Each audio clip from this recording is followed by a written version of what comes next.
Hello everyone watching this video. I am Naveen. इस video में हम सीखते हैं एक पोएम जो 9th क्लास भी है में है, a legend of the Northland. Legend का अर्थ होता है कोई पुरानी ओल्ड ट्रेडिशनल स्टोरी को, पुरानी कोई जो पारंपरिक कहानी है उसे बोलते हैं लेजेंड।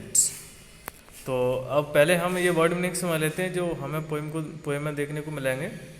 हार्नेस, हार्नेस का अर्थ होता है टू स्टेप एंड फास्टन, अर्थात किसी को किसी से बांध देना, हार्नेस कर देना उसे।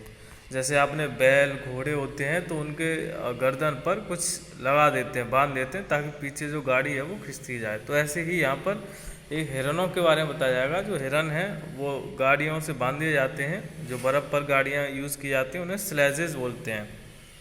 कब का अर्थ होता है young one of the bear और लॉयन। लॉयन, बियर या टाइगर, इनके जो बच्चे होते हैं उन्हें हम कब बोलते हैं। फनी, फनी होता है अम्यूजिंग, कोई चीज़ जॉयफुल है, मज़ेदार है तो फनी। फरी का अर्थ होता है कवर्ड विथ फर, जिसमें रोएदार जैसे कपड़े होते हैं रोएदार, तो उन्हें फरी बोलते हैं या फिर हेयर ही बोल देते हैं। अब हम पोएम को समझते हैं। This poem narrates the legend of an old lady who angered Saint Peter because of her greed. इस लेजेंड में, इस कहानी में क्या बताया गया है कि एक वुमेन है जिसकी वजह से सेंट पीटर को गुस्सा आ गया। क्यों आ गया वो इस स्टोरी में समझते हैं, इस पोएम के द्वारा हम समझते हैं कि उस ओल्ड लेडी ने ऐसा क्या किया कि सेंट पीटर को गुस्सा आ गया। सेंट पीटर से सभी परिचित होंगे, उनको क्रूसीफाई किया गया था।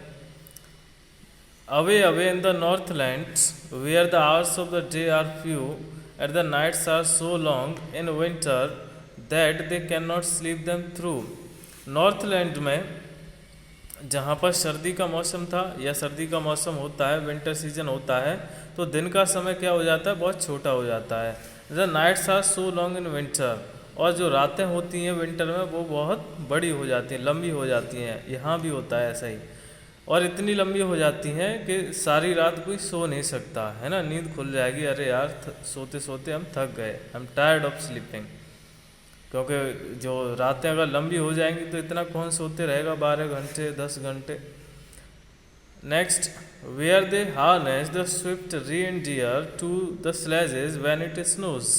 और नॉर्थलैंड में लोग क्या करते हैं, जब बर्फ़ पड़ती है, स्नोज जब बर्फ़ पड़ती है तो लोग वहाँ के क्या करते हैं, रीइंडियर को, रीइंडियर होते हैं हिरन, ठीक है, जो हिरन होते हैं डियर होते हैं, तो उन्हें स्लेजेस से, जो गाड़ियाँ होती हैं बर्फ़ में चलती हैं, स्लेजेस से बांध देते हैं और हिरन उन गाड़ियों को खींचते हैं। And the children look like bears cubs. और वहाँ जो बच्चे होते हैं सर्दियों में जब बर्फ़ पड़ रही होती है तो ऐसा लगता है कि बच्चे बियर्स के, भालू के बच्चे हों वो। इन देयर फनी फरी क्लोथ्स। और ऐसे क्यों लगते हैं भालू के बच्चे, क्योंकि वो फरी क्लोथ्स पहने हुए होते हैं, रोएदार है ना, जो रोएदार ऊनी कपड़े होते हैं वो पहने हुए होते हैं, इस वजह से वो बियर्स कब्स लगते हैं, भालू के बच्चे ऐसे लगते हैं। They tell them a curious story. और वहाँ के लोग हैं वो अपने बच्चों को एक बहुत ही क्यूरियस, एक विचित्र, एक कह सकते हैं क्यूरियस, बहुत ही जो उत्साहित करने वाली एक स्टोरी सुनाते हैं। वो उन्हें बड़ी जो बहुत ही क्यूरियस स्टोरी सुनाते हैं। I don't believe it's true. और जो पोइट है वो कहता है कि हालांकि मैं मेरा ऐसा विश्वास नहीं है कि जो स्टोरी है वो सच है भी कि नहीं, है ना। जो पोइट है वो इस बात को नहीं मानता कि हो सकता है वैसे ही ये फिक्सी जो है, इमेजिनरी हो, काल्पनिक कहानी हो, वैसे ही लोगों ने बता दी हो, फिक्शनल हो। And yet you may learn a lesson if I tell the tale to you. लेकिन पोइट फिर भी इस पोएम, इस स्टोरी को क्यों बताना चाहता है हमें, क्योंकि इसमें एक लेसन है, एक जो है एक शिक्षा, एक मोरल छिपा हुआ है। Once when the good saint Peter lived in the world below. Poet कहता है कि जब सेंट पीटर इस धरती पर रहते थे, वर्ल्ड में रहते थे, एंड वॉकड अबाउट इट, और इस पर घूमा करते थे, है ना, सेंट होते हैं ऑब्वियसली, इधर से उधर वो उनका घूमना रहता ही है। प्रीचिंग, और वो अपना जो भाषण देते हुए, प्रीच करते हुए, भाषण देते हुए घूमते रहते थे, कभी इस कम्युनिटी में प्रीच किया, कभी वहाँ पर प्रीच किया, इस तरह से प्रीचिंग करते रहते थे, उद्बोधन, भाषण करते रहते थे। Just as he did you know, है ना, जैसा कि हमें पता है कि वो प्रीचिंग करते रहते थे। इसके बाद में ही came to the door of a cottage. तो एक बार क्या हुआ कि वो एक कॉटेज, एक कुटिया पर आए, किसी की कुटिया थी और वो एक ओल्ड वुमेन की कुटिया थी, कॉटेज थी। इन ट्रेवलिंग राउंड द अर्थ, और पृथ्वी पर घूमते हुए अर्थात घूमते रहते थे। तो एक कुटिया पर वो आए। Where a little women was making cakes, और उस कुटिया में एक लिटिल वुमेन, छोटी बुढ़िया, छोटी मतलब कद में छोटी होगी, little women was making cakes, वो केक्स बना रही थी। केक्स मीन्स ब्रेड, है ना, ब्रेड बना रही थी, रोटियां बना रही थी, केक्स बना रही थी। And baking them on the hearth, और हर्थ पर, हर्थ होता है एक तरह की भट्टी, है ना, फायर प्लेस, उस पर उसे उन्हें सेक रही थी, बेक कर रही थी। एंड बीइंग फेंट with fasting for the day was almost done, he asked her from her store of cakes to give him a single one। और जो सेंट पीटर थे उनका व्रत था, जो दिन जो है ख़त्म हो गया था, सारा दिन निकल गया था, शाम का समय था, तो उन्हें भूख लगी थी बहुत तेज़। तो उन्होंने उस वुमेन से एक केक मांगा कि इसमें से अपनी जो स्टोर है केक का, उसमें से एक केक मुझे दे दो। फिर क्या हुआ, सो she made a very little cake, तो उसने क्या किया महिला ने कि उन्हें देने के लिए एक छोटा सा केक बनाया।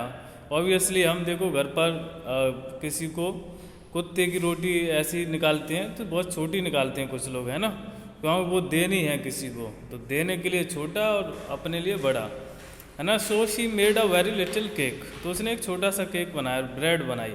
But as it baking lay she looked at it and thought it seem too last to give away, लेकिन जब उसे वो सेक रही थी तो उसने देखा कि ये देने के लिए बहुत ही बड़ा है, मतलब उसने सोचा अपने मन में, उसे लगा कि मुझे नहीं देना चाहिए, है ना, ये काफ़ी बड़ा है, इतना बड़ा केक मैं नहीं दे सकती किसी को, अर्थात वो लालची थी, ग्रीडी थी। देयरफॉर शी नीडेड अनदर, इस वजह से उसने फिर दूसरा नीड किया, दूसरा केक बनाया। And still a smaller one, और उससे छोटा बनाया। But it looked when she turned it over as large as the first had done, और लेकिन जब उसने उसे टर्न किया, उसे देखा, तो वो भी पहले जैसा ही बड़ा लग रहा था, है ना। Then she took a tiny scrap of dough and rolled it flat, फिर उसने एक छोटी सी लेही ली, है ना, डो होता है, लोही बोलते हैं ना, लोही होती है, छोटी सी आटे में से बना लेते हैं बेलने के लिए। तो एक छोटा सा उसने डो लिया, टाइनी, बहुत छोटा सा, और उसे इतना रोल किया, इतना उसे बेला, इतना रोल किया कि वो फ्लैट हो गया, बहुत ही पतला हो गया। And baked it thin as a wafer, और एक पापड़ की तरह इसे बना दिया, है ना, वेफर होता है पापड़, एक पापड़ की तरह बना दिया। अब बहुत पतला कर दोगे तो पापड़ तो बन ही जाएगा, तो एक वेफर की तरह हो गया। But she couldn't part with that, लेकिन वो उसे भी नहीं दे पाई, वो कह रही थी नहीं ये तो मेरे लिए ठीक है, मैं इसे नहीं दे सकती। तो बताओ, उसने वेफर पापड़ बना दिया छोटा सा, फिर भी उसे नहीं दे रही है, तो कितनी वो लालची होगी, ग्रीडी होगी, सेल्फिश होगी। फॉर शी सेड, उसने कहा, my cakes that seem too small when I eat of them myself are yet too last to give away, so she put them on the shelf. उसने कहा कि जब मैं अपने खुद के लिए केक्स को यूज़ करती हूँ, खाती हूँ, तो मुझे बहुत ही छोटे लगते हैं, चाहे कितना ही बड़ा हो बहुत छोटा लगता है, लेकिन मैं जब इसे दे रही हूँ किसी को तो ये मुझे बहुत बड़ा लग रहा है कि मैं कितना बड़ा किसी को यूँ ही फालतू में फ्री में दे रही हूँ। तो ऑब्वियसली जब हम आप खुद कुछ मिलता है तो हमें बहुत छोटा लगता है, अरे यार कुछ नहीं मिला। किसी और को दे रहे हैं तो अरे यार इतना कुछ दे दिया हमने, और वो कह रहा है कि कुछ नहीं दिया। तो ऐसे ही उसे जब वो देती थी तो बड़ा लगता था और अपने लिए उसे छोटा लग रहा था केक। तो इसका मतलब बहुत सेल्फिश थी। देन गुड सेंट पीटर ग्रू एंग्री, अब सेंट पीटर को गुस्सा आ गया कि भैया ये कैसी वुमेन है पृथ्वी पर रह कर के, ह्यूमैनिटी नहीं है इसके अंदर, मानवता नहीं है बिल्कुल। For he was hungry and फेंट, क्योंकि वो बहुत ही भूखे थे और फेंट थे। फेंट मतलब अनकॉन्शियस, एकदम बेहोशी सी में हो जाना, बहुत थके हुए। फेंट का यहाँ पर अर्थ है very tired. And surely such a woman was enough to provoke a saint, और इस तरह की कोई महिला हो जो सेल्फिश हो तो उससे कोई भी जो सेंट हो वो भड़क सकते हैं, है ना। तो उन्होंने जो है सिर्फ एक केक मांगा और वो उन्हें क्या टीज और कर रही है कि बना के दिखा, और ये छोटा बनाया फिर छोटा, उन्होंने वो सोचते रहे अब देगी, लेकिन उसने नहीं दिया। तो इससे क्या हो गए, वो एकदम प्रवोक्ड हो गए, है ना, वो भड़क गए, इंसाइटेड हो गए। And he said you are far too selfish to dwell in a human form, फिर सेंट पीटर ने कहा कि तुम इतनी सेल्फिश हो कि तुम्हें ह्यूमन फॉर्म में नहीं होना चाहिए, है ना, तुम्हें मानव रूप नहीं मिलना चाहिए। To have both food and shelter, ना ही तुम्हारे पास फूड होना चाहिए ना ही शेल्टर होनी चाहिए। And fire to keep you warm, और ना ही तुम्हारे पास फायर होनी चाहिए, आग होनी चाहिए जो तुम्हें गर्म रख रही है सर्दी के सीजन में, है ना, क्योंकि बहुत सेल्फिश थी। Now you shall build as the birds do and shall get your scanty food by boring and boring and boring all day in the hard dry woods. अब उन्होंने उसे साफ दे दिया, कर्स कर दिया कि अब तुम बर्ड्स जैसे पक्षी अपना भोजन प्राप्त करते हैं तो वैसे ही तुम अपना भोजन प्राप्त करोगी, मतलब तुम एक चिड़िया बन जाओगी और तुम्हें थोड़ा सा भोजन मिलेगा। Scanty food, scanty means a little, बहुत थोड़ा सा भोजन मिलेगा। वो भी कैसे मिलेगा? By boring boring and boring, अर्थात छेद कर करके। लकड़ियों में आपने देखा हो कट फोड़वा, तो उसको कट फोड़वा ही बना दिया, उसे वुड पैक। थोड़ा डिस्टर्बेंस हो गया था। फिर क्या हुआ कि वो कौन बन गई? एक बर्ड बन गई। वो भी कौन सी बर्ड बन गई? कट फोड़वा जिसे बोलते हैं, है ना, वुड पैकर बोलते हैं, है ना। तो वो अपना भोजन कैसे प्राप्त करती थी? बोरिंग करके, छेद कर करके, है ना, लकड़ियों में। All day in the hard dry would, और वो भी सारा दिन सूखी लकड़ियों में, जो हार्ड है, एकदम स्ट्रांग है, सॉलिड है और ड्राई वुड है, उसमें बोर कर करके उसे भोजन मिलता था। देन अब she went through the chimney, फिर वो चिमनी से होकर के निकलती है। नेवर स्पीकिंग अ वर्ड, और फिर उसने कुछ भी नहीं कहा, है ना, क्योंकि अब वो चिड़िया बन गई। And out of the chop flew a woodpecker, और जब वो चिमनी से निकली तो एक क्या बन के निकली? एक वुड पैकर बन के निकली। First she was change to a bird, क्योंकि अब वो एक बर्ड बन चुकी थी। She had a scarlet cap on her head, उसके हेड पर एक स्कारलेट, एक लाल रंग का कैप था, है ना, जब वो वुमेन फॉर्म में थी, जब उसके हेड पर एक स्कारलेट कैप था, एक लाल रंग का कैप था। And that was left the same, और वो उसका जो कैप था वो वैसा ही रहा। जब वो चिड़िया बन गई फिर भी उसके सर पर लाल लाल कैप जैसा ही रहा। But all the rest of her clothes were burnt black as a coal in the flame, लेकिन उसके सारे कपड़े थे वो कैसे हो गए? काले हो गए, जल करके पूरी तरह से ब्लैक हो गए। इस वजह से उसका जो और पूरा शरीर था, सर को छोड़ करके वो कैसा हो गया? ब्लैक हो गया। और सर कैसा हो गया? रेड हो गया, स्कारलेट कलर हो गया। And every country school boy has seen her in the words, और हर देश में हर स्टूडेंट ने, हर स्कूल बॉय ने उसे जंगल में देखा है। इन द वुड का अर्थ है यहाँ पर जंगल, फॉरेस्ट, जंगल में देखा है।